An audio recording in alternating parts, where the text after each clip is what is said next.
UP की 10 राज्यसभा सीटों का रिजल्ट अब से थोड़ी देर बाद आ जाएगा और फिर तय होगा कि बीजेपी का 8वां कैंडिडेट जीत पाता है या नहीं, क्योंकि अखिलेश यादव के 7 विधायकों ने बीजेपी के समर्थन में क्रॉस वोटिंग की, जबकि समाजवादी पार्टी के एक विधायक वोट डाले आज तक।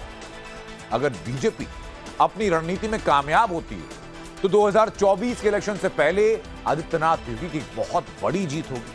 और खुद सीएम आदित्यनाथ ने विक्ट्री साइन दिखाकर संकेत दिया कि लोकसभा चुनाव का रिजल्ट राज्यसभा की तरह रहने वाला है। यूपी की पॉलिटिक्स पर बिग बोल्ड की पहली एक्सक्लूसिव रिपोर्ट। जो बीजेपी के थे वो लॉयल रहे, जो अखिलेश के थे उन्हें भी योगी ने अपने साथ मिला लिया। ये यूपी में 24 के इलेक्शन का पहला धांसू ट्रेलर है। सोचिए पूरी पिक्चर कितनी सस्पेंस से फुल होगी। अपनों से मिले धोखे की यही टेंशन अखिलेश यादव को सताए जा रही है। ऑफ कैमरा हो या ऑन कैमरा, अखिलेश यादव के शब्द काफी कुछ बयां कर रहे हैं। यादव फैमिली की छटपटाहट साफ महसूस की जा रही है। अभी तक तो कद्दावर नेता लग रहे थे, लेकिन कद्दावर नेता निकले नहीं, ये बात समझ में आ गई। इसका असर कोई नहीं पड़ेगा। समाजवादी पार्टी और मजबूत होगी, समाजवादी पार्टी और मजबूत दिखाई देगी।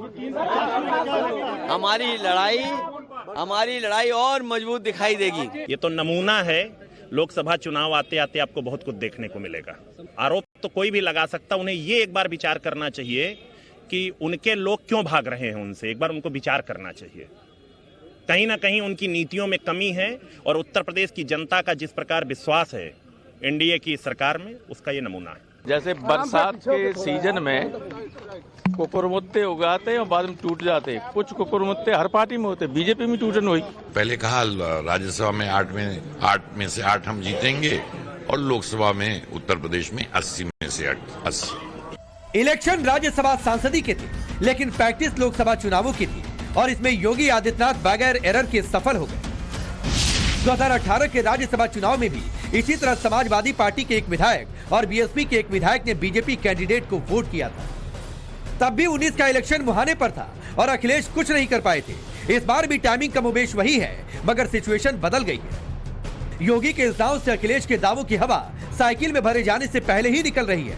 डर इस बात का सता रहा है, जब राज्यसभा चुनाव में अपनों को ही नहीं जोड़ पाए तो फिर लोकसभा के इलेक्शन में वोटर कैसे जुड़ेंगे। कुछ नहीं, कोई कमेंट नहीं, no comments, no comments, no comments, no comments. राजनीति में है तो आरोप लगेंगे। हम जनता के लिए चुन के आए हैं और जिस भगवान रूपी जनता ने हमें चुना है उसके लिए केवल हमें सोचना है। कार्यकर्ता बूथ पे खड़ा होता है, कार्यकर्ता लाठी खाता है, कार्यकर्ता संघर्ष करता है, कार्यकर्ता धरना करता है, कार्यकर्ता पे मुकदमा लिखा जाता है, कार्यकर्ता जेल जाता है। और जब किसी को ओबलाइजेशन देने की बात होती है, किसी को पद और प्रतिष्ठा देने की बात होती है, तो जिसका पार्टी के प्रति कोई योगदान नहीं होता है उसको वोट कैसे दिया जा सकता है। अखिलेश यादव बागी विधायकों पर एक्शन के मूड में, जबकि सीएम योगी आदित्यनाथ मौका तलाश रहे हैं। इसी के तहत समाजवादी पार्टी के 5 विधायक सीएम योगी से मिल चुके हैं। समाजवादी पार्टी छोड़ने वाले मनोज पांडे जल्द ही बीजेपी ज्वाइन कर सकते हैं। सूत्रों का यह भी दावा है कि मनोज पांडे दिल्ली पहुंचकर अमित शाह से भी मुलाकात कर सकते हैं। सवाल ये भी है कि कहीं बीजेपी ने 24 के चुनावी समर में इन्हें उतारने का विकल्प तो ओपन नहीं कर रखा है, क्योंकि बीजेपी की पहली लिस्ट में ढिले इसीलिए बताया जा रहा है।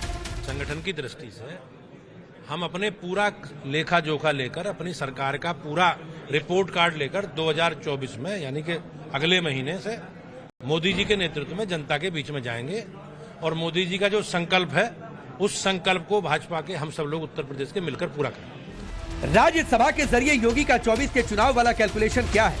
अखिलेश का कौन सा बागी योगी के किस समीकरण में फिट बैठेगा?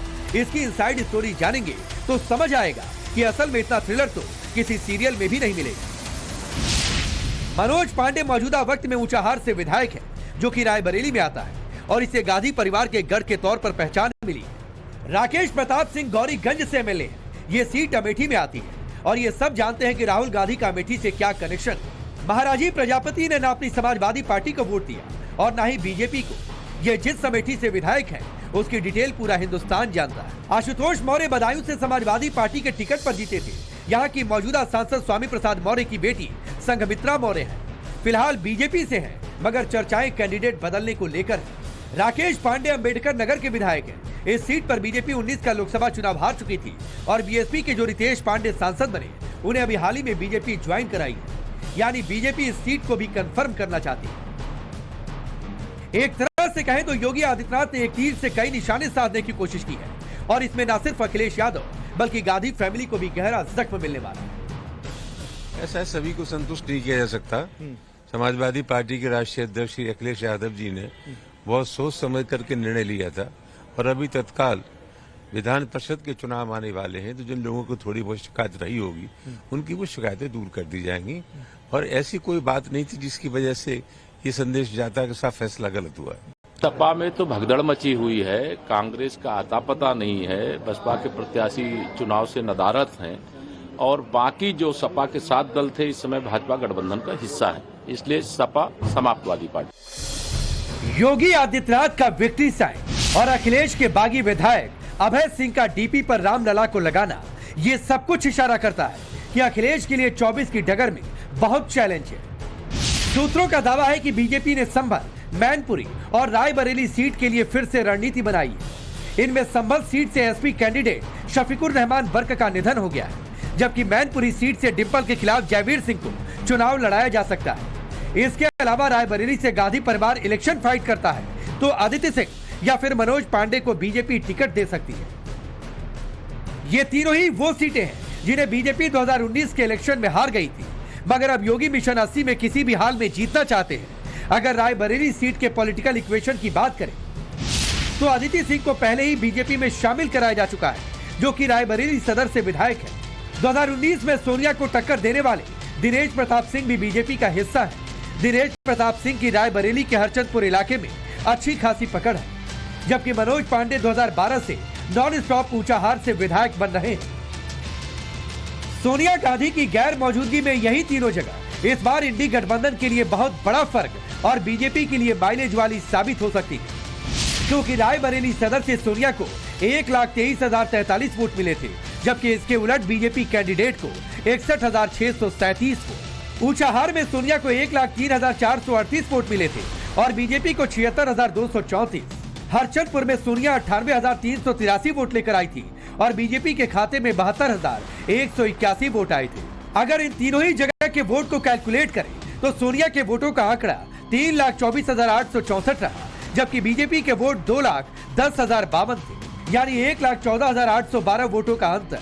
जबकि रायबरेली की सभी 6 विधानसभा सीटों को जोड़ दिया जाए तो सोनिया की जीत का मार्जिन था 1,67,000 वोट। इसीलिए माना जा रहा है कि बीजेपी मनोज पांडे के जरिए बहुत बड़ा गेम करने वाली है, उनके इमेज का 24 के चुनाव में इस्तेमाल करना चाहती है, क्योंकि रायबरेली के न सिर्फ 11% ब्राह्मण वोटर बल्कि 34% दलित वोटरों में भी उनका दबदबा माना जाता है और वो आखिरी दोनों चुनाव मोदी योगी की लहर के बावजूद जीतने में सफल रहे।